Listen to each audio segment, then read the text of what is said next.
Assalamualaikum warahmatullahi wabarakatuh.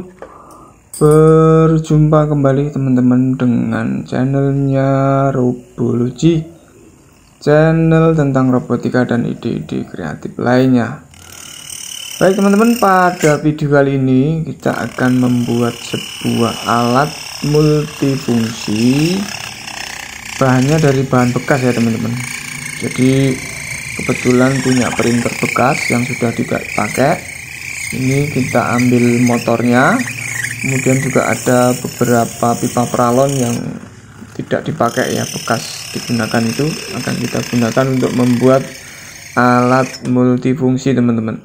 Nah, namun sebelum video kami lanjut, mohon bantuannya teman-teman untuk memberikan support berupa subscribe, komen, like, dan jangan lupa nyalakan tombol loncengnya teman-teman. Baik teman-teman, kita mulai saja proses pembuatan alat multifungsi ini ya. Yang perlu teman-teman siapkan adalah satu motornya sebagai alat utama ya. Ini saya menggunakan motor bekas printer HP yang laser ya. Itu motornya cukup besar dan cukup kuat teman-teman, itu bisa digunakan ya. Terus kemudian yang kedua adalah pipa peralon ya. Pipa peralon ini diameternya 1/3/4 dim ya, atau bisa menyesuaikan dengan diameter motor teman-teman. Yang penting motor bisa masuk ya, tapi jangan terlalu longgar juga, nanti kurang pas saat digunakan ya, goyang ini. Tapi kalau diameternya itu pas sesuai dengan diameter motor ya, lebih longgar sedikit, pokoknya motor bisa masuk, itu nanti jadinya akan lebih enak ya. Terus kemudian ini langsung kita eksekusi ya. Pertama, pipa peralon ini kita bentuk dulu di bagian depan ya. Itu nanti fungsinya untuk dudukan motor ya, daripada kita harus membuat tutupnya di depan, lebih baik kita bikin dudukan seperti ini aja ya. Kita buat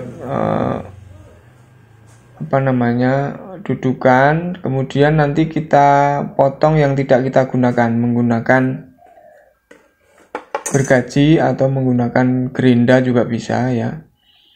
Nah, ini lebar panjang dudukannya yang menyesuaikan dengan diameter motor. Namun kita kasih space sedikit nanti untuk lubangnya, porosnya motor ya. Itu jangan sampai terganggu. Kalau terganggu nanti gerakannya kurang bebas, jadi agak tersendat gitu ya. Lebih baik agak longgar supaya nanti gerakan motornya lebih bebas, lebih leluasa ya. Nah, ini kita potong dulu, kita bentuk kepalanya dulu ya, bagian depan dari pegangan untuk alatnya ini ya.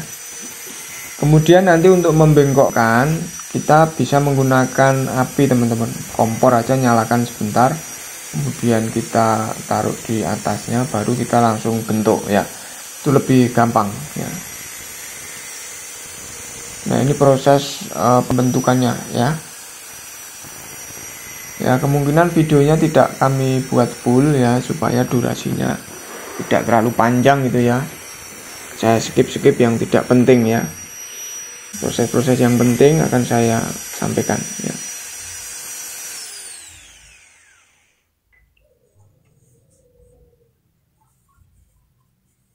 Nah, jadinya seperti ini kan teman-teman ya. Nah, kita sisakan sedikit aja, yang penting ini nanti baut bisa masuk cukup ya, baut motor maksudnya. Jadi nanti baut motornya akan kita bentuk di sini. Nih, jadinya seperti ini ya. Ini proses pembengkokannya tidak kita video, tapi teman-teman pasti sudah bisa lah ya. Tinggal dipanasin sedikit, kemudian dilengkungkan, dibengkokkan ya, 90 derajat kalau bisa. Nah, kemudian kita potong panjangnya kurang lebih 13 cm ya. 13 cm atau 12 cm ya, sesuai selera lah ya. Kalau pengen lebih panjang lagi ya enggak apa-apa ya. Yang penting kuncinya adalah di pegangan kita ya. Kalau pegangan kita sudah pas ya kurang lebih seperti segitulah ya. Jadi ini fleksibel aja, sesuai dengan selera teman-teman seperti apa modelnya ya. Kita potong menggunakan gerinda juga ya, atau kalau nggak punya ya pakai gergaji bisa. Ya kurang lebih seperti ini jadinya teman-teman. Ya ini kita haluskan supaya nanti waktu pengelemannya lebih enak ya. Kemudian bagian depan juga kita haluskan lagi supaya lebih rata, motornya bisa lebih presisi, lebih simetris gitu ya. Kita gunakan gerinda, kalau perlu bisa menggunakan amplas juga. Nah bagian belakang kita lubangin teman-teman untuk tempatnya saklar ya, tempatnya saklar on off kita taruh di belakang. Kenapa kita taruh di belakang, nggak ditaruh di depan atau di tengah? Alasannya kalau di depan nggak bisa teman-teman, karena mentok dengan motor ya, karena motornya ini mepet sekali dengan pipa pralonnya, agak presisi itu, jadi nggak cukup tempatnya. Kalau di tengah nanti proses ganggu tangan kita waktu pengeboran, makanya kita taruh belakang aja, yang penting tidak mengganggu ya. Nah yang bagian atas yang sudah kita kasih dudukan tadi kita lubangin, bisa menggunakan bor, bisa menggunakan solder ya, atau pemanas lain, pakai paku juga bisa teman-teman. Paku dipanasin kemudian dilubangkan ya. Nah yang penting waktu melubangi itu sesuaikan dengan lubangnya pada baut motor, supaya nanti waktu proses pemasangannya tepat ya. Kita haluskan bagian atasnya supaya tidak mengganggu saat baut dimasukkan ya.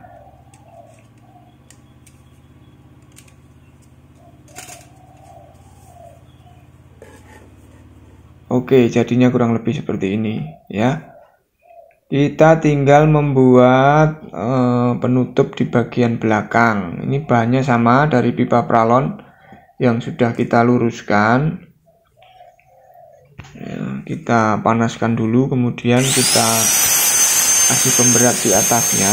Kalau saya sih menggunakan keramik ya, teman-teman bisa menggunakan yang lain, yang penting pemberatnya adalah lurus, sehingga nanti akan menyesuaikan bentuknya dengan pemberat yang kita gunakan ya. Kita potong dulu dalam bentuk lingkaran, diameternya sesuai dengan diameter pralon yang kita buat tadi ya.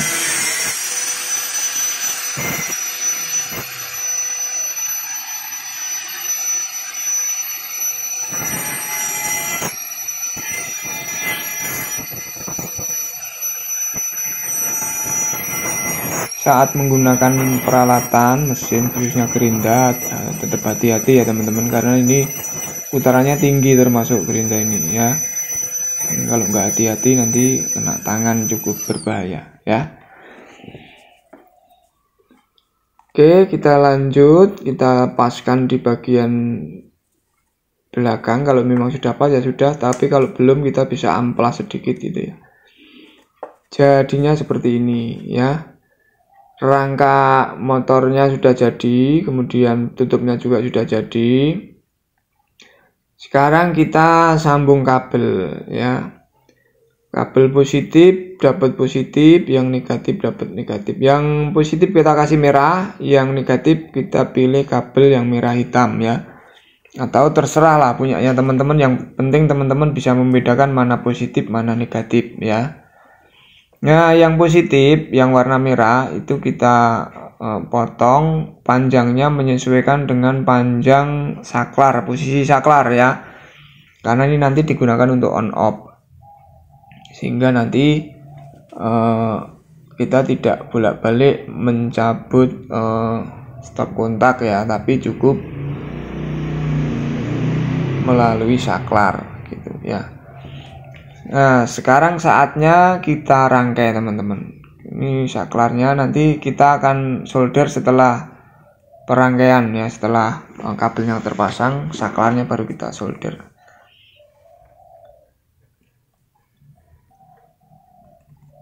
Oke, kita masukkan dari belakang ya, dari belakang. Posisinya teman-teman lihat lubang daripada bautnya harus pas, karena posisinya kan muter ini. Jadi kalau nggak dipaskan nanti waktu sudah sampai depan susah ngaturnya, karena ini press banget antara motor dan diameter pipa ya. Ya, ini pas sehingga enak ya, bisa kenceng. Kalau kenceng kemudian posisinya presisi, itu waktu digunakan alatnya enak teman-teman, tidak goyang ya.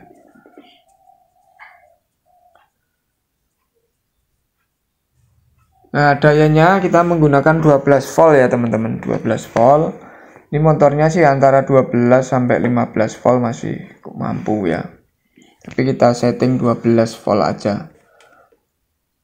Nah, ini sudah jadi posisi motornya. Sekarang kita buat stop kontak. Saklarnya di sini ya. Kita bikin saklarnya di sini. Tinggal nyolder tadi kabel yang merah yang kita potong tadi, kita solder hingga nanti ini sebagai penghubung untuk on dan off.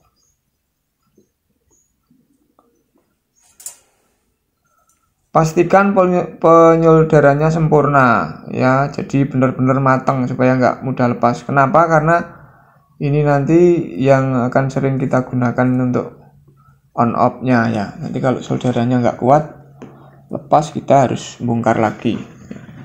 Ini bikin lubangnya dan bikin ngepaskan saklarnya agak susah.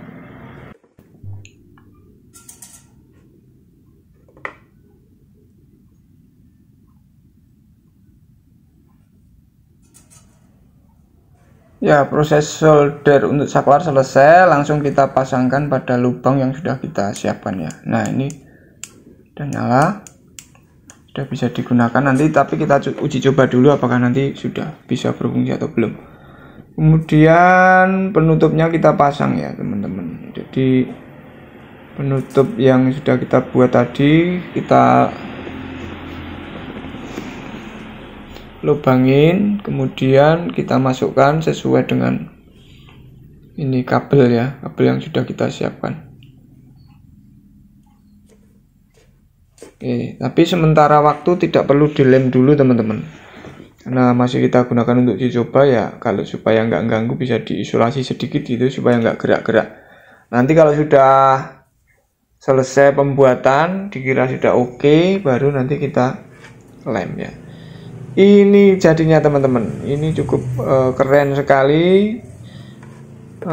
Bor mini dari bahan motor bekas printer dan peralon PVC ya. Nah, ini kita untuk kepala bornya, kepala gergaji itu kita beli secara online ya, harganya kurang lebih 12.000 kalau nggak salah yang kepalanya ya, sedang gergajinya itu 9.000 ya. Kita pasang ya, kebetulan ini pas sekali diameter motor dengan lubang pada kepala bor ini ya. Ini multifungsinya, kita tinggal ganti fungsinya teman-teman. Saat kita mau gergaji ya, ini tinggal mengganti kepalanya dengan gergaji. Saat kita mau bikin lubang ya cukup diganti dengan bor begitu. Jadi satu alat bisa digunakan untuk berbagai kepentingan teman-teman ya. Itu sangat keren sekali ya, jadi bisa ganti-ganti sesuai dengan kebutuhan ya. Hasil nanti sesuai dengan kualitas gergaji dan kualitas bor ya teman-teman ya. Kalau motor kan fungsinya hanya memutarkan saja ya. Oke, kita langsung uji coba teman-teman. Kita coba potong peralon ya dengan menggunakan gergaji mini. Nanti yang kedua kita uji coba menggunakan bor ya.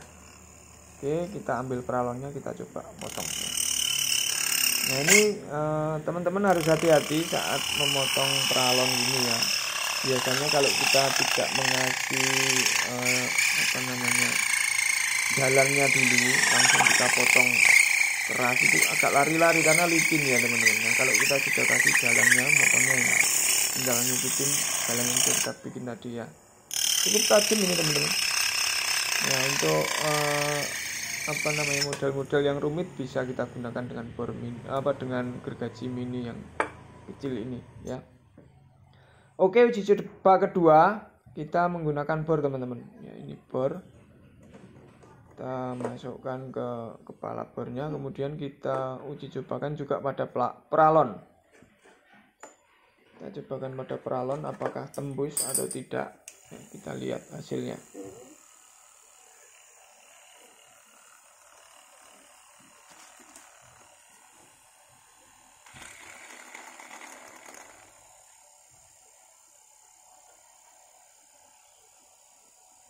Nah, ini tergantung juga kualitas bor ya teman-teman. Kalau semakin tajam tentu saja juga akan semakin cepat proses pembuatan lubangnya ya. Demikian teman-teman tutorial pembuatan alat multifungsi dari bahan bekas ya, dari bekasnya printer dan peralon PVC. Terima kasih telah menonton video ini. Wassalamualaikum warahmatullahi wabarakatuh.